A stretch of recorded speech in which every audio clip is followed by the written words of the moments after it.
Muraho neza ikaze ku muyoboro mugari wa Eli Scholars muri kumwe na Elize nk'ibisanzwe. Aha niho wasanga amakuru ya scholarship, job applications ndetse na opportunities zitandukanye, haba ari professional internship, haba ari kwiga muri undergraduate cyangwa kwiga masters n'ibindi byiciro bitandukanye. Aha nkwisheje ko uhakura scholarship zitandukanye. Wowe udukurikiye kandi ukaba uri mushya ku rubuga rwacu, mwibutsa ko wakora subscribe ugakanda kwako kazogera kugira ngo ushyireho all notifications kugira ngo video yacu tuzadushyiraho ujye tuyibona ukore application mu bambere. Uyu munsi nkaba ngiye kubasangiza ibibazo byinshi bitandukanye abanyeshuri basoje uyu mwaka bari kwibaza kubijyanye na buruse ndetse amanota bafatiyeho. Bari kwibaza ese bafatiye ku manota ngahe buruse kugira ngo umuntu ayibone bisaba iki, ni izihe universities ziri gukorwamo application na kwa applyingamo. Ibibazo byose muri kwibaza n'ibindi byose hano naje ngo mbasobanurire, mbahe amakuru ku buryo muhava musobanukiwe na buri kimwe cyose. Ikaze ntimucikanwe, wowe mushya kuri uru rubuga rwacu nkwibutsa gukora subscribe ugasharinga na bagenzi bawe kugira ngo badacikanwa n'aya makuru y'ingenzi. Kandi ikindi mwibutsa ko aya makuru urayabona muri iyi video yose, uyirebe udataruka kugira ngo bigufashe bikugirira akamaro, kuko usanga kenshi abantu bazira kutagira amakuru, ugasanga ibintu byabo ntago biciyemo, ugasanga koza application nabi cyangwa se application ye ntago yigeze ikunda kubera ko atigeze amenya amakuru. So ikintu usabwa ni ugukurikira video witonze. Welcome again, muhaye ikaze. Nkuko nabibabwiye, reka dutangire video yacu mbasobanurira uburyo ibibazo byose mwibazaga. Tugiye kurebera hamwe bimwe mu byo bamwe mu banyeshuri basoje sinasigiswe uyu mwaka bambajije, ndetse n'ibibazo byinshi bitandukanye bagiye bibaza ati ese uyu mwaka kugira ngo umuntu ahabwe buruse yo gukomeza amasomo ye muri kaminuza bisaba iki. Ibi ni ibibazo bagiye bambaza ari benshi. Namwe mufite ikibazo icyo aricyo cyose mujye muri comment, ndetse haba ari cyo mutari busobanukirwe murajya muri comment section munyandikire kugira ngo bizajye binyorohera kugira ngo ubutaha amenye ibyo ngiye kubasobanurira, musobanukirwe mumenye ngo ibintu bikorwa gute. Byose nta kibazo na kimwe kibayemo, mufite amakuru yuzuye. Murabizi ko ikintu cya mbere ari amakuru. Hano hari umuntu ushaka kuba uri kureba iyi video adasoje uyu mwaka, especially impamvu nibanze ku bantu basoje uyu mwaka nuko ari bo bamwe mu bantu baba bafite amakuru make cyangwa se baragiye babaza ariko badafite amakuru ahagije. So uyu munsi ngiye kubaha amakuru kugira ngo namwe mugire amakuru arusheho kuba menshi. Abandi basanzwe barashoje indi myaka nabo batarabona amahirwe yo kwiga muri kaminuza zitandukanye, namwe muhaye ikaze ntimucikanwe. Wowe uri kudukurikira warasoje mu mwaka utari uyu nguyu ariko ukaba ushaka gukomeza kaminuza, ushobora kuba yari yo mahirwe yawe ubonye uyu munsi. Ntucikanwe n'iyi video. Hari n'abantu basoje ibyiciro bindi biri hejuru atari secondaire bashaka gukomeza muri masters ndetse n'ibindi byiciro bitandukanye. Namwe aha hantu ntimucikanwe ko hari na masters ndi bubasangize iri gutangwa muri university ndi buvuge muri iyi video. Ikindi abantu mwibuke gukora subscribe, share kuri bagenzi banyu kugira ngo nabo musangira aya makuru y'ingenzi. Mpereye ku bibazo abanyeshuri basoje sinasigisi bari kwibaza ku bijyanye na buruse n'amanota bazafatiraho kuri buruse cyangwa scholarship.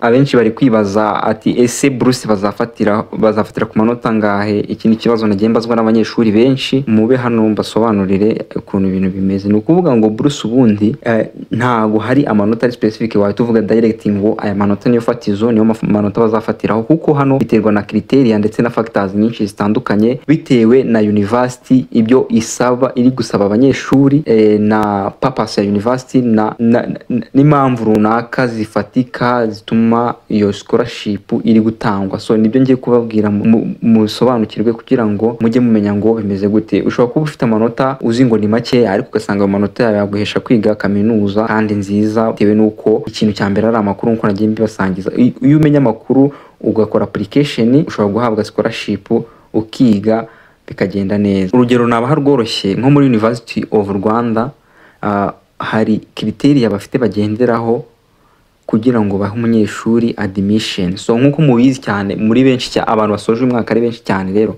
naga abantu bose bashobora guhita bahabwa admission ahantu hamwe. University of Rwanda ni imwe muri kaminuza hano mu Rwanda ifite amashami menshi cyane. Buri shami bitewe n'icyo wize icyo cyose muri secondaire cyangwa se muri TVET ushobora kubonamo icyo bijyanye biri related n'ibyo wize, ariko iyi university nayo iri limited kubera ko ntabwo yakwakira abanyeshuri b'igihugu bose. Igira abo ifata n'abandi bagasigara bakompetinga mu universities yandi asigaye, bakageragezamo application. Andi university nayo akagira abo agenda afata mu buryo butandukanye. Nibyo bintu ngiye kubasobanuriramo hano. nkuko buri wese ari kwibaza ikibazo amanota bafatiraho. Ku rugero University of Rwanda ishobora gufata abantu bitewe n'amanota bagiye bagira, ariko ntabwo ahita uvuga ngo specifically ngo ni 70 bazafatiraho kuzamura cyangwa 65. Ibyo ngibi vuba aha ngaha nabyo University of Rwanda bitewe na criteria izatanga tuzabamenyesha mwe mwamenya ngo application muri University of Rwanda se bigenda biti. Urwo n'urugero nabahereza kugira ngo mbashe kubasobanurira neza mwe mwamenya ngo Bruce bazafatira ku manota ngahe. Hari izindi universities nanone zigiye zitandukanye ziboneka, hari nitwa Rika n'izindi zitandukanye. Iyi Rika ni universities y'ibintu bijyanye n'ubuhinzi n'ubworozi, nayo igenda igira amakriteri igenderaho kugira ngo isobanura abantu ngo tuzafatira ku manota angahe, cyangwa se umuntu wemerewe gukora application ni umuntu ufite amanota guhera kuva kuri aya kugera ku yahe. Hano ndizera ibintu bisobanutse, niba bitarasobanuka urajya muri comment ubaze ngo bimeze gute, kubera ko hano ntabwo natanda mvuge ngo specifically iyi Bruce isaba amanota angana gutya. Noneho ikintu kiri bubafashe gusobanukirwa biruseho, hari university imwe muri mu universities ndi babwire iri gukorwamo application ubu nonaha ku bantu bashaka gukora iyo application. Ndaza kubabwira criteria bari kugenderaho, hanyuma iyo ngiyo iraza kuba urugero rumwe, ariko hari universities zifatira ku manota ari hejuru, hakaba n'izifatira ku manota aringaniye n'amanota make. Ubwo umuntu wese nizere ko uri hano waba ufite amanota menshi, waba ufite amanota aringaniye, niba waba ufite amanota makeya ntugacikanwe no kudukurikirana, kubera ko amahirwe yawe ushobora gusanga uyakuye ahangaha bitewe n'uko tubagezaho scholarship ndetse na opportunity mu ngeri zitandukanye. Amanota ufite ayo yose, niyo mpamvu ugomba kuba udacikanwa, akabaye wakoze subscribe ugasharinga na bagenzi bawe kugira ngo nabo bahabe, hatazagira n'umuntu n'umwe ucikanwa n'ibyiza tubagezaho. Nanone ushobora kwibaza tese ni ryari umuntu yakora application ya university cyangwa se application zari zatangira. Yes, nukuvuga ngo application ushaka wahera ubu applyinga ukora application, kubera ko application zaratangiye. Hari ama university amwe yagiye atangira application ariyo tugiye kurebera hamwe imbere. Nimucikanwe buri kimwe ndabaha detail buri university mbabwire advantages cyangwa se benefit ifite. Ati ibimeze gutya, hari amasomo ya naya ari specific ku bantu bizi ibi ngibi nibi, hanyuma usanga bikureba no kuduhamagara kuri nimero cyangwa ukatwandikira kuri nimero ndibuze kubaha tukabafasha gukora iyi application. Nimucikanwe, ikintu musabwa no kureba video kugeza ku musozo, hanyuma nkabafasha buri kimwe. Dukomeje n'ikindi kibazo uri kwibaza ati ese kwiga muri kaminuza bisaba ubushobozi bungana gute? Kwiga muri kaminuza rero biterwa na kaminuza ugiye kwigamo. Iyo ugiye kwiga kuri scholarship cyangwa se kuri grant cyangwa bitewe n'indi opportunity ibonetse yari yose cyangwa ari loan, kwiga ntago bisaba cost iri hejuru. No kuvuga ikintu iyo hawe scholarship bakwishyurira ibintu byose, especially iyo bagwaye full scholarship bakumenyera aho kuba, bakaguha amafaranga gutunga, bakaguhereza machine cyangwa se laptop igufasha mu masomo yawe. Izo ni zimwe muri advantages za scholarship. Niyo yaba ari study loan baguha loan ukiga, hanyuma ibintu byose bakabikwishyura, bakakwishyurira ibyo kurya, aho kuba, ubwo ndetse muri make na amafaranga gutunga bakayaguhereza, bakaguhereza aho kuba, byose bakabikumenyera, ndetse n'ibikoresho wigana yaba ari machine cyangwa se ibindi bikoresho ukenera by'ingenzi bisaba ko baguha support, bakagusupportinga mu buryo butandukanye. So kwiga rero ushobora kubona support mu buryo butandukanye, ukiga full scholarship nta mafaranga utanga, especially kereka mu gutangira amafaranga ugomba kuba ufite amafaranga make atari menshi cyane. So abantu ku buryo buri wese yaba ari affordable kuri ayo mafaranga, ku buryo buri wese ya affording. So abantu mwari mwimo mwibaza ibibazo ngo bisaba iki, bisaba ubushobozi bungana gute? Ubushobozi waba ufite ubwo ari bwo bwose nta kibazo, ntugire ikibazo. Wowe icyo usabwa no gukora application muri scholarships zigiye zitandukanye, ukagerageza amahirwe yawe, hanyuma waba selected ukabona admission letter, ukaba wajya kwiga nta kibazo na kimwe kirimo.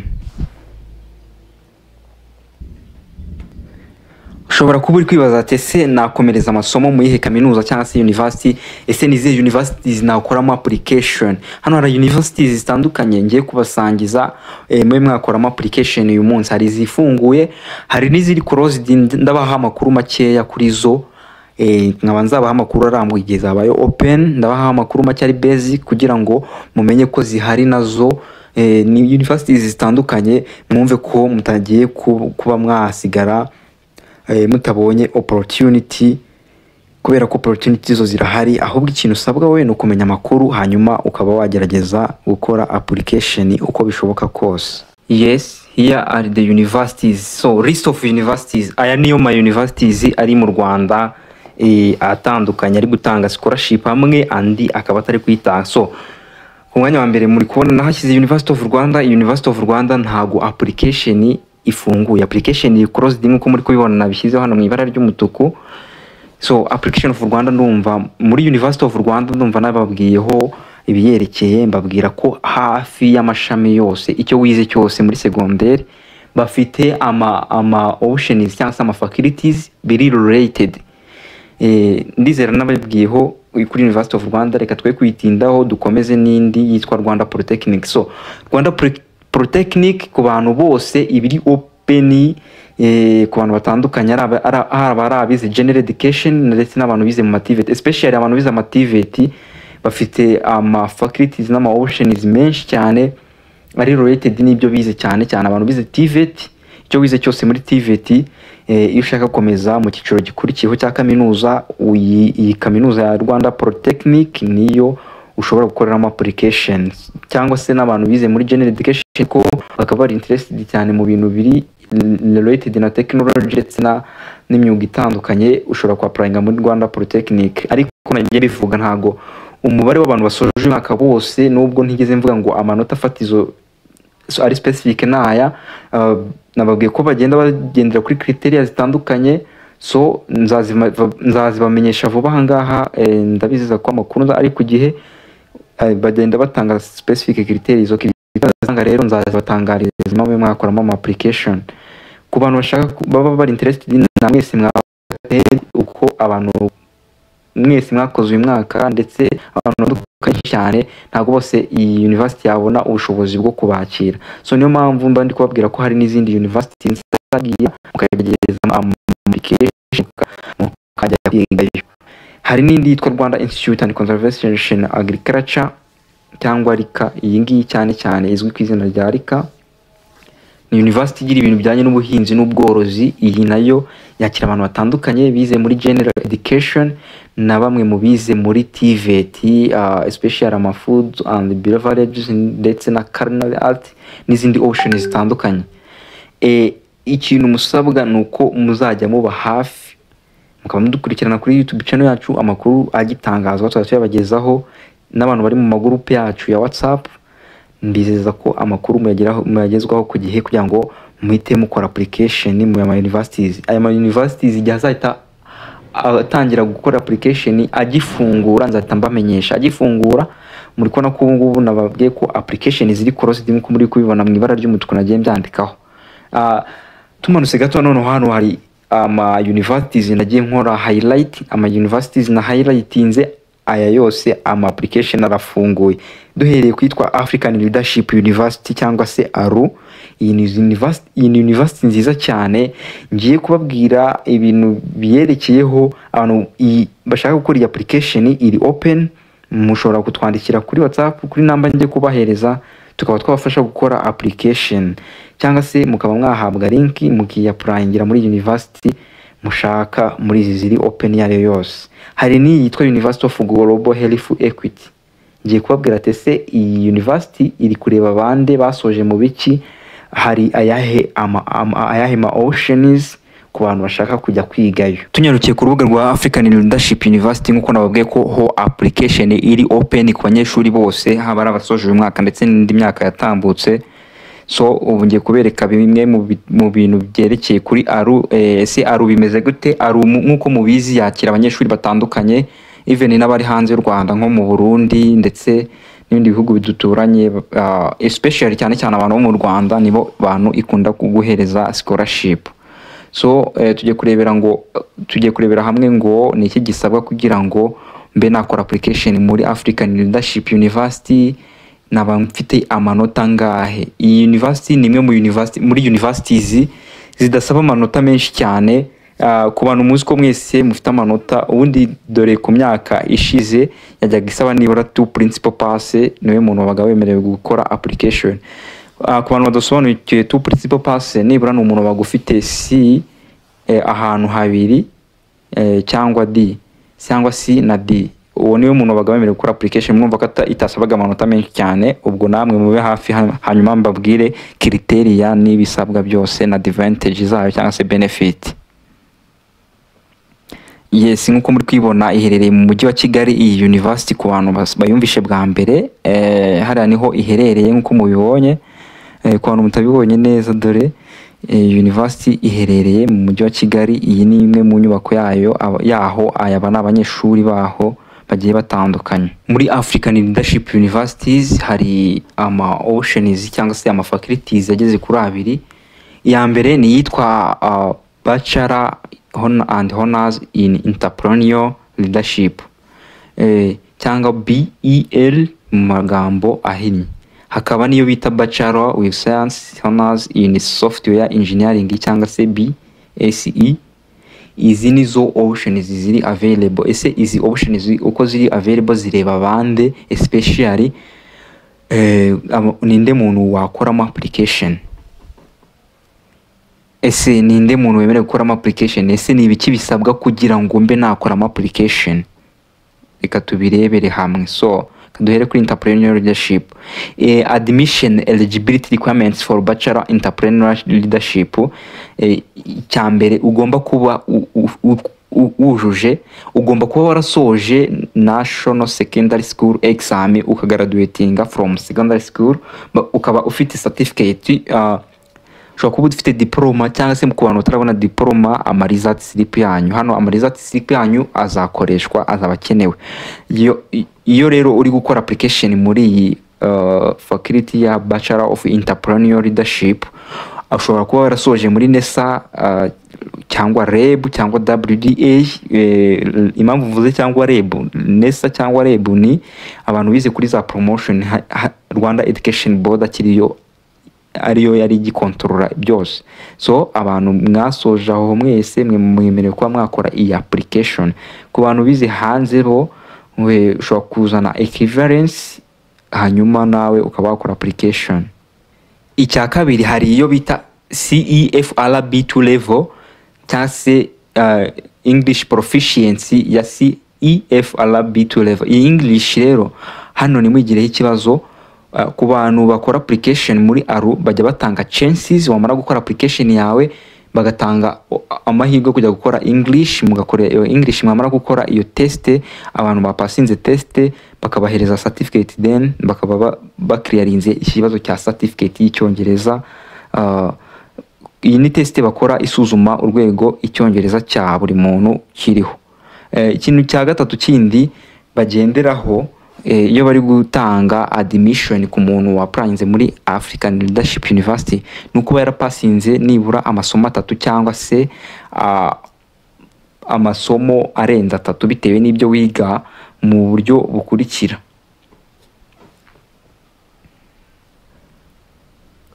Umuntu uzi ko yize muri options ngiye kubabwira zigiye zitandukanye. Umuntu uzi ko yize ibintu birimo English or literature in English, umuntu uzi ko wize option irimo mathematics, umuntu uzi ko yaba ari A level mathematics cyangwa indi mathematics, umuntu uzi ko wize option irimo entrepreneurship, umuntu uzi ko wize entrepreneurship wari wese, ndetse n'abantu bize integrated sciences harimo biology, chemistry, physics, history, sociology, economics or geography.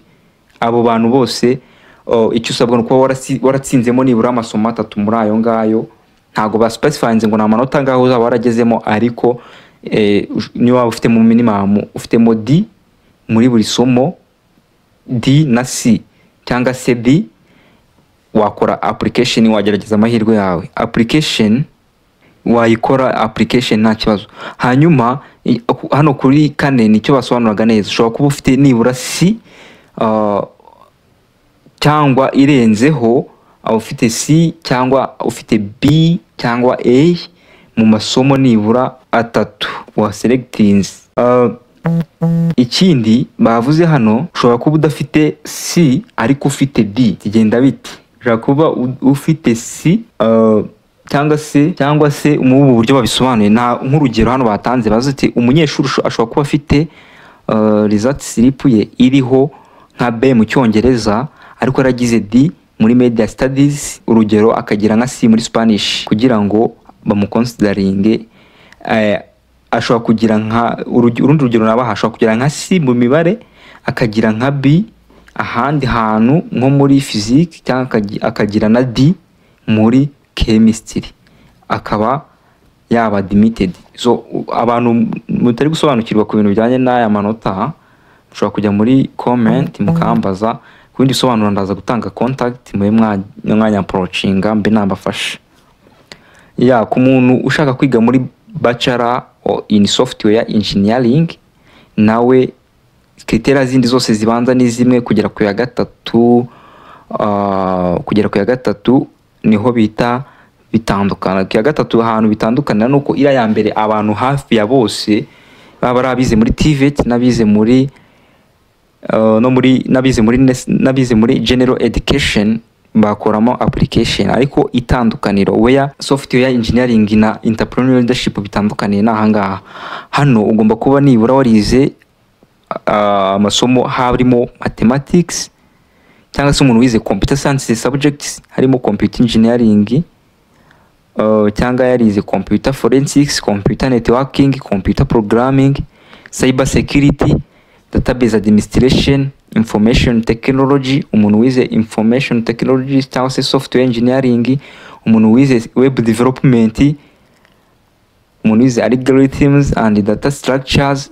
Abo bantu bose bize ibyo bintu byose biri related na computer ndetse na tech, muri interested gukora application muri software engineering, mwakoramo application nta kibazo, murumva ko byemewe.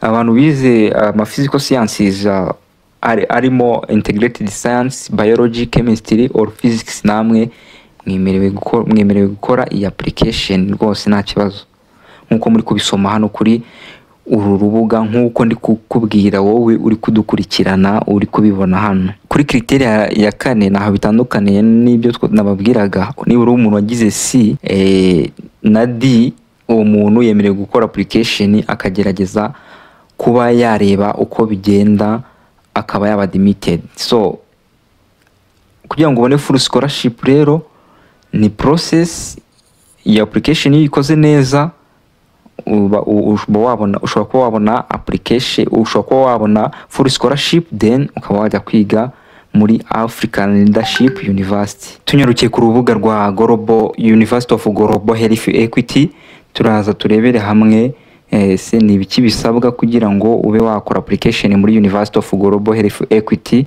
Ninde wemerewe gukora application nkuko tugiye kubirebera hamwe. So iyi university irimo irakorwamo application ku ba undergraduate ndetse n'abantu bashaka gukomeza muri masters.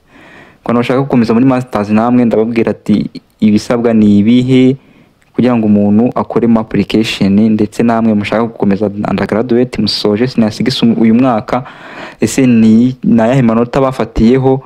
Nkuko nagiye mbabwira ko amanota biterwa na specific university, ishobora kugendera ku manota runaka bitewe. Abantu mwese batandukanye mwize ibi bikurikira. Wowe uzi ko wize PCB, MCB, ubwo wize MCB cyangwa PCB cyangwa BCG cyangwa wize CBA cyangwa kiga CBN. So PCB ndizera byose muri kubireba hano muri video nkuko bisobanutse. Umuntu wize CBN, umuntu wize chemistry, biology and food and human nutrition, cyangwa chemistry, biology and agriculture. Hano BCG murabizi, na MCB na PCB. So umuntu ugomba kuba umuntu wize ibingibi agomba kuba afite amanota akurikira kugira ngo yemererwe guhabwa admission cyangwa se kuba yakora application muri iyi university. Iyi university mbibutsa ko abantu bize aya mabushene nkuko muri kubona yiganjemo biology and chemistry, na amasomo ajyanye n'ubuganga. So iyi ni faculty irimo iratanga scholarship muri Oceania, Bachelor of Medicine and Bachelor of Surgery. So iyi ni section nziza cyane, abantu benshi barayizi. So abantu bashaka gukora iyi application, mwakora application hakiri kare, mwatwandikira no kuri namba zacu arizo 0722176768 tukabafasha gukora iyi application. Umuntu ushobora gukora iyi application agomba kuba afite strong written and spoken English. Ikindi agomba kuba yarasoje segonderi muri 2023 cyangwa 2023 na 2024. Abo nibo bantu bemerewe gukora iyi application. Ikindi UGH nanone yakira ama application y'abantu bafite bachelor muri nursing ndetse na za laboratory sciences ariko bashaka gukomeza muri la option ya Bachelor of Medicine and Surgery. Nkuko nababwiye hano, umuntu wasoje muri pharmacy, radiography cyangwa se anesthesia n'izindi field zose ziri related za healthcare akaba ahura na criteria zisabwa, uwo muntu yemerewe gukora application nta kibazo. Ikindi iyi application UGH itanga scholarship ku bantu batandukanye, haba abari mu Rwanda ndetse no mu bihugu by'ibituranyi nko mu Burundi, DRC, Tanzania, Uganda n'igihugu cy'u Rwanda muri kukibona hano ngiki, Liberia, Lesotho, Malawi na Sierra Leone. Abantu mwaba muziranye baherereye muri ibyo bihugu nabo mwabasangiza video bagakora application. Iyi scholarship nibacikanwa n'amahirwe. So hanyuma abantu bose basabwa gukora, bashaka gukora iyi application bagomba kuba bafite documents, haba kuri application ndetse no kuri aru documents z'ingenzi mutagomba gusiga ni kuba ufite diploma, mu gihe utayifite ukaba ufite result slip yawe wayidownloadinze neza, ufite ID, ufite ama school report from senior 4 kugera muri senior 6.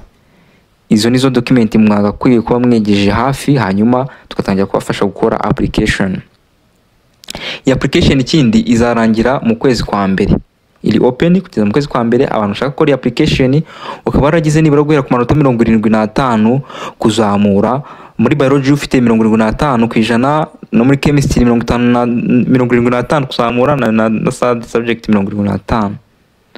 Umunyeshuri ufite 75% ushaka gukora application yatwandikira kuri contact yacu tukamufasha gukora application. Yes, nkuko tumaze kurebera hamwe African Leadership University ndetse na University of Global Health Equity, UGHE. Iyi university ifite advantage nyinshi. Muri izi universities zombi nababwiye zose ni iyo ubonye full scholarship uhabwa imashini yo kugufasha kwiga cyangwa se laptop igufasha mu myigire yawe, ugahabwa amafaranga yo kugutunga atari makeya, ugahabwa n'ibindi byose bisabwa kugira ngo umunyeshuri yige neza kandi atsinde. Bijye bitandukanye ko nzagenda basangiza amakuru arushijeho kuba menshi mu buryo butandukanye. Uyu munsi nuko nagira ngo mbasobanurire main ibibazo by'ingenzi mwibazaga ndetse mbasangize n'ama application ari open ko nashaka kuyakora twe twabafasha kuyakora. So tudatinze rero turakomeza nitwa Kepler College. Kepler College nayo iri open. Kepler College nayisobanuyeho application open, hari video nakozeho isobanura byose ndetse yerekana na application uko ikorwa. Iyo video ndaza kuyibahereza muri description muze kuyirebaho. Ikindi mukurikirane ikintu cyose akantu kandi kugira ngo mube mwakora application. Iri gutanga nayo ku bantu benshi, iri gutanga scholarship ariko yo ahantu itandukanye n'izindi yo ni loan n'amafaranga uhabwa y'ishuri nayo kwiga nayo gutunga byose, hanyuma ukazabyishyura warashoje kwiga. Hanyuma hari n'ama abroad universities atanga ama scholarship atandukanye, ariko uyu munsi nashatse ko tuyavugaho kubera ko tujye kuyavugaho ntago iyi video yacu yarangira, ariko mu rwego rwo kugira ngo twihute mbanze mumenye izi ziri open, mutangire mukore application. Soon ngiye kubasangiza ama scholarship yo hanze ari kuboneka muri USA, Poland na za Canada, za Romania, India, Australia. Ibyo bihugu uko bitandukanye byose ngiye kubasangiza ama opportunities ari kubonekamo, naho mugerageze ama application yanyu mube mwajya kwiga hanze y'u Rwanda ku bantu mufite chances. Aha rero hari contact yacu ku bantu bashaka gukora application, ushobora kutwandikira kuri WhatsApp kuri 0722178687 cyangwa ukaduhamagara ugahabwa ibisobanuro birushijeho kuba birambuye, tukakubwira ibisabwa byose, hanyuma application yawe ikaba yakorwa ikagenda neza cyane nta kibazo na kimwe kibayeho. Nshimiye mwese mwadukurikiye, reka nshimire wowe wadukurikiye ukaba ugejeje ku musozi iyi video. Nibibagirwe kuyisangiza bagenzi bawe, jya muri comment niba ufite ikibazo cyangwa inyunganizi.